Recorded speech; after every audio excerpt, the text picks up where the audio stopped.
नाज़रीन अस्सलाम वालेकुम एंड वेलकम बैक। आज दुनिया में जितने भी पार्लिमानी जमहूरी निज़ाम हुकूमत मौजूद हैं, उनमें यूके के पार्लिमानी जमहूरी निज़ाम की कहीं ना कहीं छाप ज़रूर नज़र आती है। हिस्टोरियन इसका आगाज़ इंग्लैंड में पार्लिमानी जमहूरी निज़ाम का आगाज़ 1215 मैग्ना कार्टा को करार देते हैं, जिसमें बादशाह की जो कौंसल थी, एडवाइजरी कौंसल या बैरन, वो उन्होंने बादशाह से ये मुतालबा किया कि वो अवाम पर कोई भी नया या नारवा टैक्स आयद नहीं करेगा जब तक कि वो अपनी कौंसल से उसकी मंजूरी ना ले ले। तो बादशाह ने उस पर साइन किए और किसी न किसी हद तक उस पर अमल भी किया, लेकिन बाद में आने वाले जो बादशाह थे वो आहिस्ता आहिस्ता उससे हटते गए और उन्होंने ये कहा कि बादशाह के पास जितने भी इख्तियारात हैं वो उसको अवाम ने तफवीज़ नहीं किए, बल्कि वो खुदाई इख्तियारात हैं जो वो खुदा के नुमाइंदे के तौर पर इस्तेमाल करने का मजाज है। तो उसके बाद 1341 में वो वक्त आया जब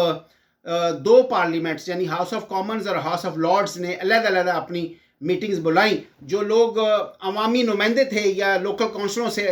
जो आते थे एडवाइज़र्स के साथ, या जो एडवाइज़र्स थे, वो उन्होंने अपनी अलहदा जो मीटिंग बुलाई, तो उससे हाउस ऑफ लॉर्ड और हाउस ऑफ कॉमन्स जो है वो उसकी इब्तिदा हुई। तो इसने बहुत से अदवार देखे इस सिस्टम ने, और इसमें कई सदियां उसमें लगी और उसमें कई उतार चढ़ाव उसमें देखे और बहुत से लोगों ने उसके लिए काम किया और कुर्बानियाँ दी। और बिलाखिर वो दौर भी आया जब बरतानिया में सिविल वार हुई और क्रॉमवेल जो है वो प्राइम मिनिस्टर बना। हाउस ऑफ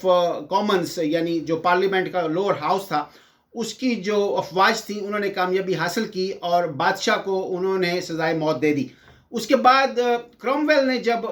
हुकूमत संभाली तो उसने भी अपनी जो डिक्टेटरशिप थी उसको कायम कर लिया। तो उसके नतीजे में अवाम ने उसको पसंद न किया कि जब हमने एक बादशाह को हटा दिया था तो फिर हमने उससे वही बेहतर था, हम अगर इसको लाना था जो अगर पार्लियामेंट्री डिक्टेटरशिप कायम करनी थी हमने, तो उसके नतीजे में बेहतर था कि हम बादशाह को ही रख लेते। तो उन्होंने दोबारा जब वो ओलिवर का दौर ख़त्म हुआ तो उन्होंने दोबारा जो कॉन्स्टिट्यूशनल मोनार्की थी उसकी बुनियाद रखी और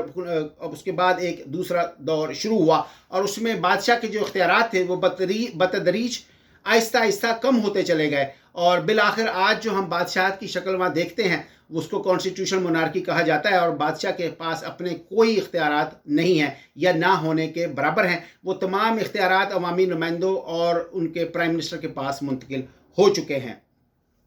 तो आज आप देखें, अगर वो हिस्ट्री हम यूके की पढ़ें तो उसमें जो अवामी कोशिशें और स्ट्रगल है, जो जो जमहूरियत की आज हम शक्ल देखते हैं, उसके पीछे एक तवील जद्दोजहद है जो सदियों पर मुहित है। तो जब इंडिया और पाकिस्तान आज़ाद हुए तो बरतानवी हुकूमत जो वहाँ पे मौजूद थी उसने किसी न किसी शक्ल में थोड़ा बहुत जमहूरी निज़ाम वहाँ पे किसी न किसी शक्ल में इंडिया में मुतारफ़ करवा दिया था। गो के ये अवाम की शौरी स्ट्रगल का नतीजा नहीं था, बल्कि ये गोरों की तरफ से इंट्रोड्यूस कराया गया था कि एक जो जो जो लेजिस्लेचर थी उसके इंतखाब के लिए इलेक्शन करवाए जाते थे, जो कि जो बरतानवी हुकूमत थी वो उनके ज़रिए से लोकल जो कानून साजी थी उनके ज़रिए से करवाती थी। तो जब पाकिस्तान और इंडिया आज़ाद हुए तो बहुत से जो मुबस्सरीन थे या जो हिस्टोरियन थे पाकिस्तान के मतलब तो बिलखसूस वो काफ़ी हद तक क्लियर थे कि जो सिचुएशन है और एक सिक्योरिटी स्टेट बनेगी और वो वहाँ पे जमहूरियत जो है वो अपनी जड़ नहीं पकड़ सकेगी, या जो अवामी मिजाज है उससे मुताबिकत नहीं रखता, या अवाम के अंदर उसकी कोई तरबियत नहीं है, और जो उनके लीडरान हैं आने वाले वो उसको किस तरह से चलाएंगे उसकी कुछ शक्ल जो है थोड़ी बहुत क्लियर थी, जो उस पर तबसरा कर रहे थे कि यहाँ जमहूरियत कामयाब नहीं हो सकती। दूसरी तरफ इंडिया के मतलब भी कुछ ऐसे ही खदशात का इजहार किया गया था कि वो बहुत सारी कौमियतें जो हैं वहाँ पे बसती हैं, बहुत सारे रिलीजन से लोग वाबस्ता हैं, और इस तरह तमाम कौमियतों को इकट्ठे करना, रिलीजन को इकट्ठे करना, से वाबस्ता लोगों को इकट्ठे करना, डिफरेंट एथनिक जो क्लेंजिंग है वो बहुत ज़्यादा है उनके ग्रुपों के दरमियान, उनको इकट्ठे करना और फिर एक मरकज़ी हुकूमत जो है वो एक कॉन्स्टिट्यूशन के तहत उसको चलाना एक बहुत बड़ा कारनामा होगा। लेकिन वो कारनामा जो इंडिया के जो हमारे लीडर थे वहाँ पे आज़ादी के बाद से, उन्होंने उस कारनामे को सरअंजाम दिया। और जो सबसे ज़्यादा इफ़ेक्टिव जो चीज़ मुझे नज़र आती है वो उन्होंने जो अपना बरतानवी हुकूमत के जाते ही जो लोग बरसे इक़्तिदार आए, नेहरू और उसकी टीम, उन्होंने जो आते ही सबसे पहले जो सबसे बड़ा काम किया था वो ज़मींदार का खात्मा था। यानी नवाबों, राजों, महाराजों से उन्होंने जो बड़ी बड़ी ज़मीनें थीं, जो उनकी राजधानियाँ थी, वो उनसे छीन ली, उनसे ज़मीनें छीन ली गई और उनकी जो ताकत थी वो ख़त्म कर दी गई। उन्होंने जो उनके पास एंटीक या जो नवादरात थे वो भी हत्या कि उन्होंने वो भी अपनी तहवील में ले लिए। तो एक जो ज़िम्मेदाराना सोच थी, जो लोग बड़े बड़े ज़मीनें उनके पास थी और उनके ऊपर जो उनके ऊपर उनके जो उसके ऊपर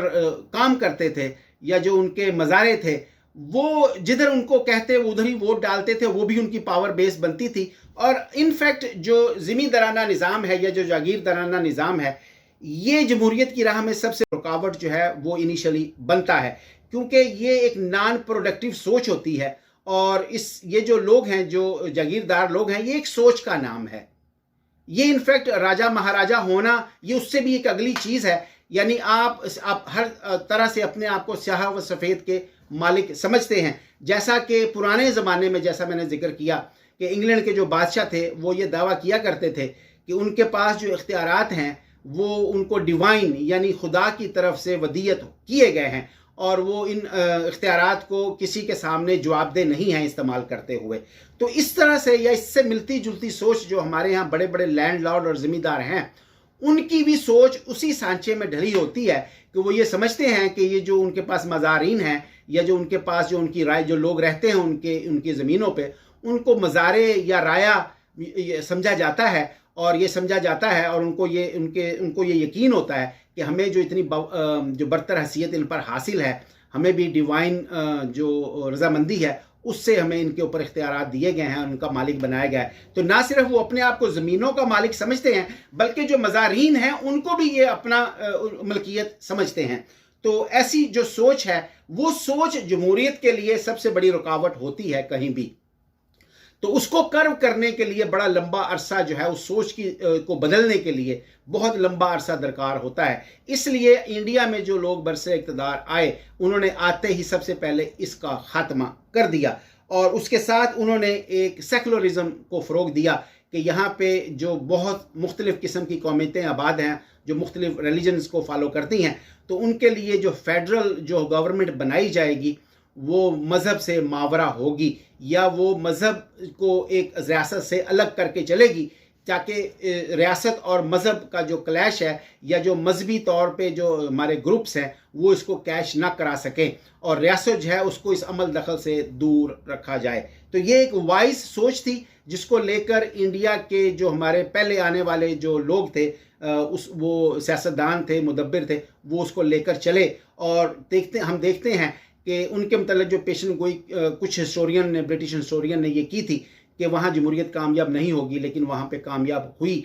किसी न किसी शक्ल में मौजूद ज़रूर है, आगे बढ़ रही है। तो अगर अभी उसकी जो जड़ें हैं वो इतनी मजबूत हो चुकी हैं कि अब जो एक आम चाय बेचने वाला शख्स है वो शुरू बॉटम से एक काउंसलर लेवल से अपनी स्ट्रगल शुरू करता है और वो आहिस्ता आहिस्ता प्राइम मिनिस्टर के लेवल तक पहुंच सकता है। तो यही जमहूरियत का सबसे बड़ा समर होता है कि एक आम बंदा जो एक ज़िंदगी के आम तजर्बात और हवादस जो अपनी नज़र से देखता है, उसका एक्सपीरियंस उसके पास होता है और उनको देखता है कि आम आदमी किस तकलीफ़ से गुजरता है। तो वो जब बरसे इक़्तिदार आता है तो उसका जो वे ऑफ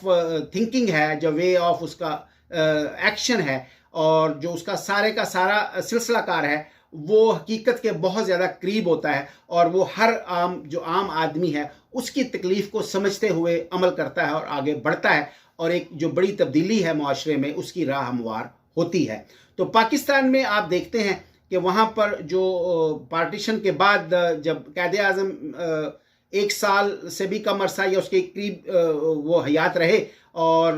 कुछ ज़्यादा अरसा उनकी जो वो कौम जो थी वो उनकी रहनुमाई हासिल ना कर पाई और कुछ ही अरसे बाद पार्टीशन के फ़ौरन बाद वो वफ़ात पा गए। और उसके बाद लियाकत अली ख़ान एक नुमाया नाम आता है और वो भी उनको भी शहीद कर दिया गया और उसके बाद तो फिर आप कह सकते हैं कि चिरागों में रोशनी ना रही। और जो हमारे लैंडलॉर्ड्स थे, जो कि जिनके पावर जो असम्बली मेंबरान थे और पावर उनके हाथ में थी, वो बाहम एक दूसरे से दस्तों गिरेबान रहे। और यहाँ कहा जाता था कि वो इंडिया का एक प्राइम मिनिस्टर था, उसने ये कहा था कि मैं उतनी धोतियाँ नहीं बदलता जितने पाकिस्तान में प्राइम मिनिस्टर जितनी तेज़ी से बदलते हैं। तो वो जो आपस में दस्तो गिरेबान रहे, तो पहला जो कॉन्स्टिट्यूशन दामे दरमे सुख ने जो पहला कॉन्स्टिट्यूशन किसी न किसी शक्ल में मुतारफ़ कराया गया वो 1956 के अंदर था। यानी आप देख सकते हैं कि 47 से 56 9 ईयर तक पाकिस्तान को आइन नसीब ना हुआ, और जब आइन वो नसीब हुआ तो उसको जो बनाया गया था उसको बनाने वाले खुद उस पर अमल करने से कासिर थे